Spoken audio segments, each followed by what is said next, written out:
Dobar dan vsem. Naredimo zdaj neko malo težjo vajo o navoru z eno gugalnico. Zato si lahko pregledate tisti video z malo bolj enostavno vajo z gugalnico. Torej imamo še zmeraj gugalnico, ki je podprta v neki točki, tukaj imamo eno maso, tukaj eno drugo maso. Prej smo zanemarili maso gugalnice, zdaj pa jo upoštevamo. Kje deluje masa gugalnice? V težišču, ki ga vzamemo, da je v središču, če predpostavimo, da gugalnica je homogena in to predpostavimo. Ta deluje v središču. In torej, tisto, kar poznamo obe masi, in gugalnica ima neko dolžino A, ki v resnici ni podano, koliko je. In bomo vedeli, da ni važno. Tisto, kar poznamo, da od tukaj, od podpore do sem, imamo 2/5 od A.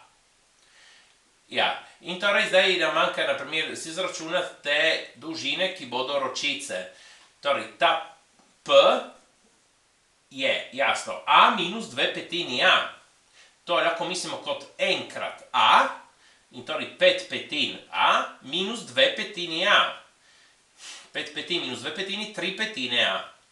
Koliko velja ta Q, ki gre od tukaj teža od gugalnice same do vrtišča, torej ta deluje na sredini, torej tukaj je ena polovica A. In tukaj imamo 2/5 A, torej ena polovica A minus 2/5 A, velja to, ne? In damo na skupni imenovalec, ki je 10. 2 v 10 gre 5krat, 5krat 1 je 5, 5 v 10 gre 2krat, 2 krat 2 je 4, torej 5/10 A minus 4/10 A je 1/10 A. To smo zračunali, ja, tukaj te 3/5 A bi lahko že razumeli intuitivno, tukaj 2/5 A, tukaj 3/5 A, tako pride A. Samo tukaj je bilo treba prav zračunati. Torej, glede na to vrtišče, ta sila Fg skuša zavrteti v tej smeri, ta Fg2 skuša vrteti v tej smeri, Fg1 skuša vrteti v tej smeri, ta dva gresta v isto in ta v nasprotno. Torej, navorom bomo dali isti predznak navoru te in te sile in nasproten navoru te sile. Torej, recimo, da tukaj dam plus in tukaj dam minus. Ta navor kliče M, ta M2 in ta M1 in tukaj mu dam minus. Bi lahko tudi naredili obratno, ni važno, ker postavimo, da je enako nič. Zato, da hočemo ravnovesje tukaj, jasno, ne? Torej, M je vezan na Fg, Fg ima kakšno ročico? Deluje na polovici. Torej, ja, je res, da deluje na polovici, ampak ročica od Fg je ta Q, ki smo zračunali, da je 1/10 A. Potem Fg2 ima kot ročico ta P, ki je 3/5 A. Moramo gledati ročica razdalja do vrtišča, ne? In potem ta Fg1 ima kot ročico 2/5 A.